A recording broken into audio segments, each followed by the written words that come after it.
do number 5. Let's give this a crank.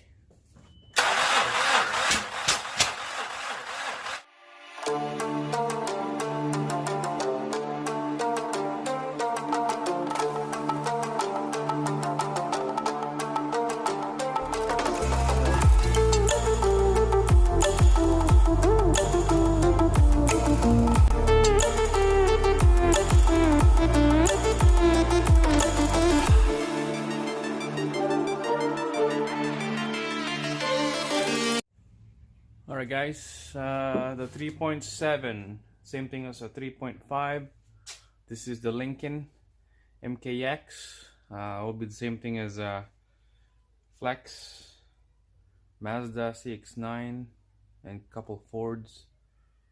So this video, I'm gonna have to show you the compression test on this cylinders. Some of you guys follow this channel. Previous this video, we had this vehicle brought into the garage, and doesn't work, doesn't start. History on this: somehow they're driving to a trip, just about an hour drive, and just totally shut the engine off, just stone cold dead. They're trying to start it, it won't start. They towed it back in the city, and then I check the oil. It's brown to me by looking at this evidence. It was clean here. It was really foamy before, and you can tell the dipstick here. See the oil is super brown. Okay. So, because of that, the coolant mixed with the oil. Did a compression test about a week and a half ago on this. I just did this one right here because it was cold outside. Just did a quick diagnose, and there's no compression. So now I'm gonna have to do the whole cylinder, or maybe just those 3 in the front. I'm gonna do a compression test on those 3 and find out what's the PSI. And after compression, I'm gonna do the leak down test, just to you know, just to find out where is the weakest spot on this engine. We all know the infamous leaking coolant on this engine, especially the Fords. So this is the tools that I'm gonna use. Compression test, OTC. Gadgets, all I need here. This is the connector I'm gonna use, and then this low gauge right here.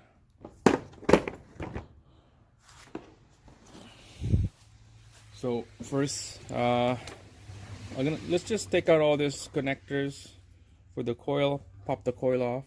Take out 3 spark plugs, and then let's hook up this pressure gauge, and let's crank the engine. Alright guys, let's start pulling this connector and then pop the coil off.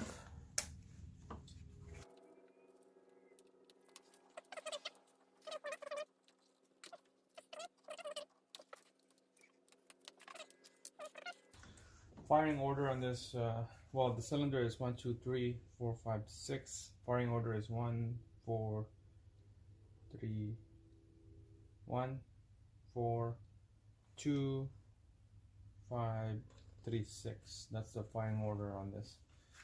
While we're here, we just mark the coil just for reference down the road. 4, 5, 6 right there.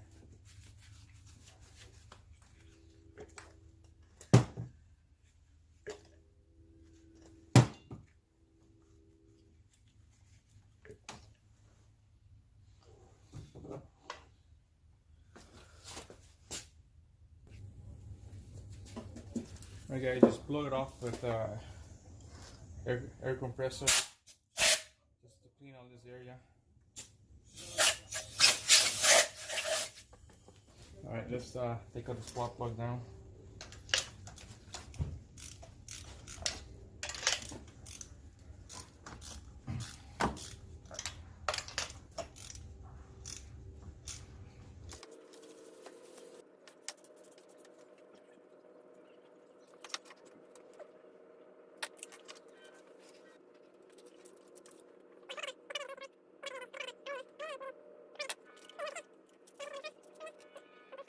All right, so let's put the adapter in. Let's go start with number 4. All right, that's tight. Connect the gauge and watch this thing. Watch the gauge. All right, let's give this a crank.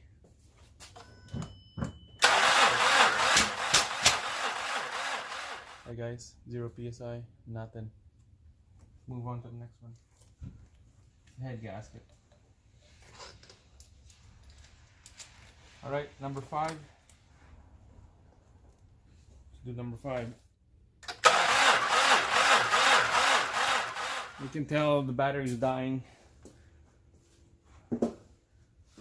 Alright, I'm not gonna do the rest of the cylinder. We all know no compression. Alright, let's do the leak down test is next.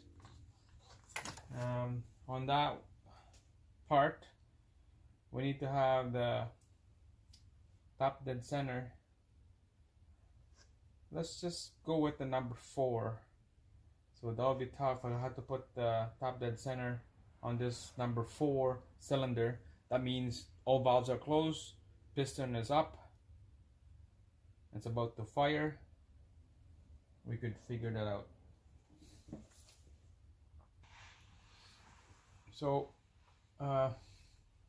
there's a couple ways to find out how to find the top dead center on this one particular piston. The easy way is take out the valve cover so that you can see the lobe of this cylinder here, so that you can see the lobe of those cams that is top dead center, or we could just leave it how it is.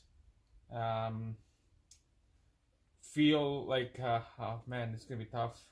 Have to have somebody to with the ratchet spin the crank bolt while somebody feel the air coming out of here. That's a second option, but I'm the only one right now. So what I'm gonna do is find the top dead center. I'm just gonna take out the valve cover. That will be the easy way for me. So it means I have to take out this harness away, and then take all these bolts around the valve cover, and then they will expose the top of the head. So that's what I'm gonna do, and I'm gonna stick with that plan. Alright guys, so skip a little bit of work here. I didn't show you how to I unhook all this wiring. That's all boring stuff. So injector harness connector, you have to unhook it. The VVT solenoid, unhook it. The main connector, unhook it. There's one over here that's connected. I'm guessing this is for the alternator or something, or generator. I'm not sure. I'm not gonna unhook that. It's way down there. Can't reach that. So you're just gonna have to like move this on the side, because I'm just gonna need to take out this valve cover. So on the valve cover itself, there's you use a 10 millimeter socket. There's a stud bolt here. You can tell there's a stud on top of the head, so you just use a deep socket on that, and I put a swivel on the end on this area right here, because I don't want to strip the bolt head. It's on an angle because of this heater hose or rad hose is on the way, so you need to get a swivel. Save you a lot of time and money with the swivel. Done that before. So all the bolts are loose now, so let's just see if I can pry this cover off. It's gonna be tough. So I have to get like a flat screwdriver or something like that, pry it off. Could be here. No. Alright, gonna have to find an area I could pry. Alright guys, so just use a flat screwdriver. There's a area right here that you could jam the flat screwdriver, pry it off. Same thing right here. There's two bolts down here. Put a flat screwdriver, pry it off, and this whole thing will come out like that. So you're gonna have to fish this wire out. Alright guys, so I got that pushing retainer off from the valve cover, holding the wire, so there she is. Cover is off. I'm gonna have to leave this wire like this. Okay. Alright, let's get that close up here. You can tell the oil is just really brown. It's like a brownie milkshake.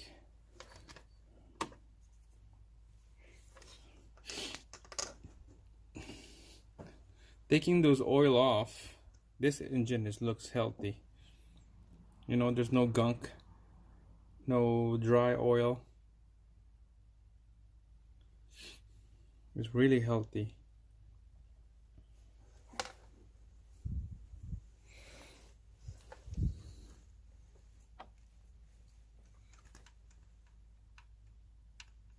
The wire here, the chain here is loose. That's where the tension is located.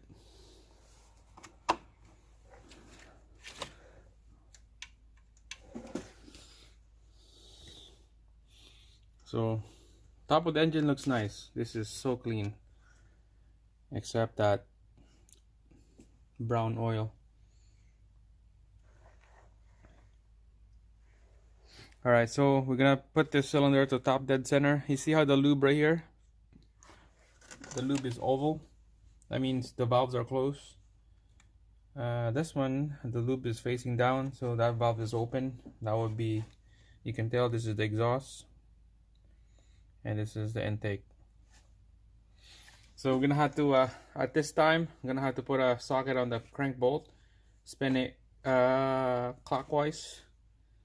That's how this engine turns, clockwise.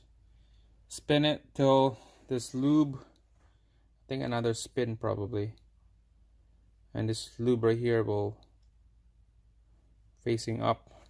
That means the valves are closed, means it's compression on the piston. I'm gonna have to put like a, I don't know, like coat hanger or anything that's skinny and long in here, so that we can tell the valve, so that we can tell that the piston is going up on our top dead center, and that's when we'll do a leak down test on that piston, and then move on to the next one, number 4 here, 5 and 6. Alright guys, bring you guys on the passenger side crank pulley area here. Alright, so I just noticed when I jacked the vehicle up, I could hear leaking coolant. So I put that pan down there, and then you can tell in this area right here behind the AC pump and the alternator, that's where the coolant's coming from. So I don't know what's going on over there, but that's probably for sure that's where the leak is from, the coolant. It was gushing pretty good. It's not just drip drip drip, but it was just gushing. So to turn this to do the top dead center on the number 4, we need to turn this crank pulley. What I use is 18 socket on that, and then just put a long, you know, strong arm pry bar, strong arm, and then just spin it like that. so we could put this cams on the top dead center. So what I'm gonna do is I'm gonna put the camera on the top here. We're gonna do this test right here. So see how this lube is up? That's what we want. Have to keep spinning so that there's two lubes right here. The exhaust and intake at the same time, they need to be up. Alright guys, I'm gonna set you up right there. Keep an eye on those two cams. I'm gonna keep spinning the crank clockwise. There we go.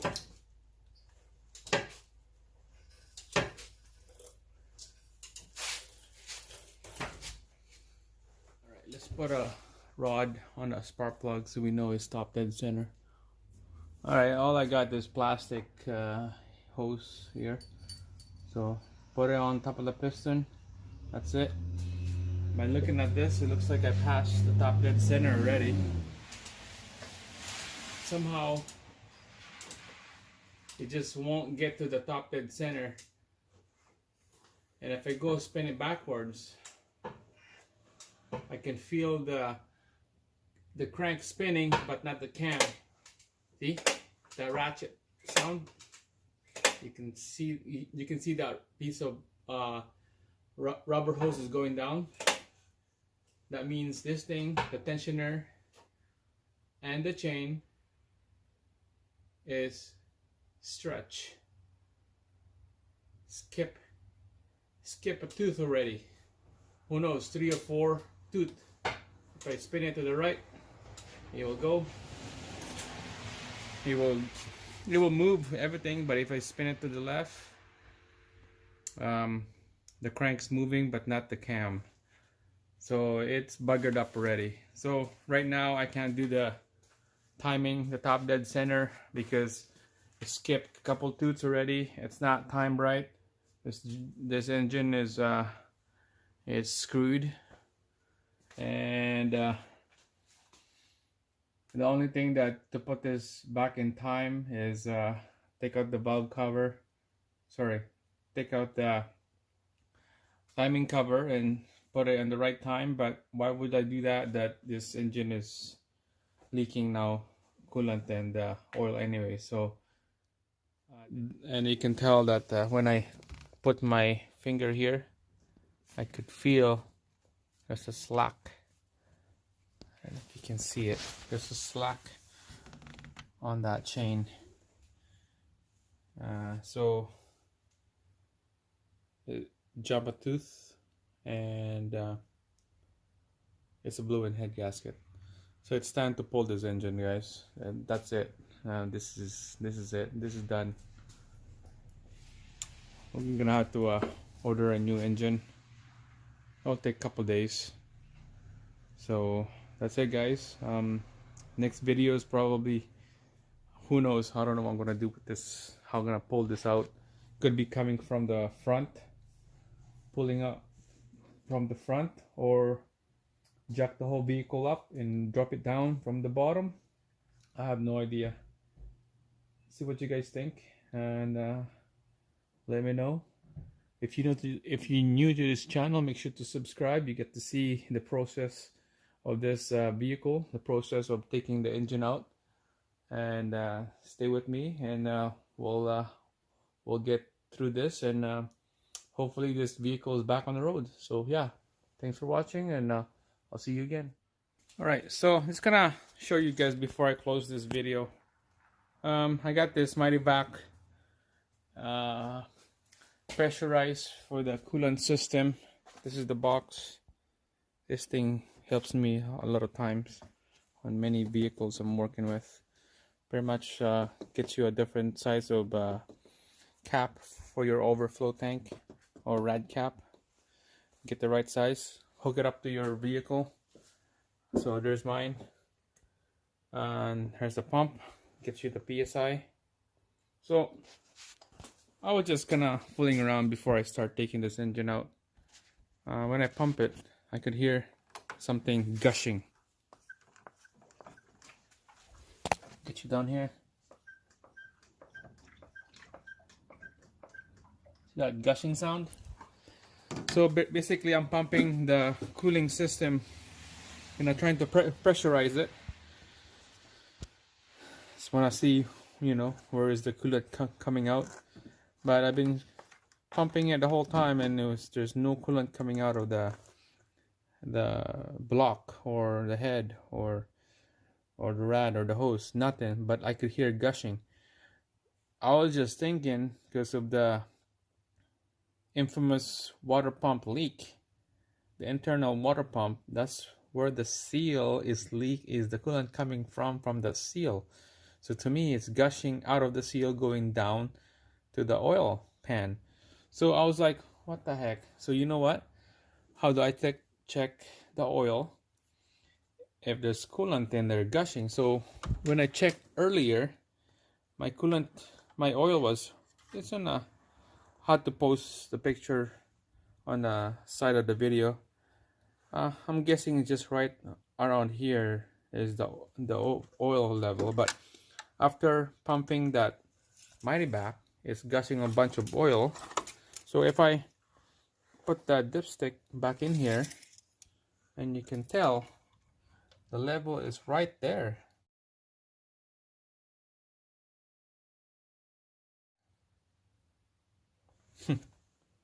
Right there. It's supposed to be right over here. Now it's right here. So evidence, put all the dots together with all my testing and diagnosing on this engine.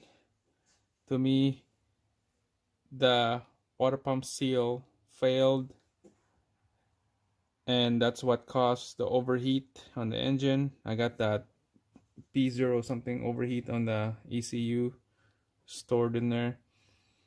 Coolant went inside the crankcase and the oil pan, and then it's just made a big milkshake on here. That's what this oil is all about. And about the timing chain, when I'm trying to spin it, I could hear it ratchet sound on the chain, and because of the water pump was loose, that sprocket to the chain, that's what the chain to skip a couple tooth, who knows, 3 or 4, and that's when it stopped the engine because of the timing was off. I can still spin the engine, but the timing is off.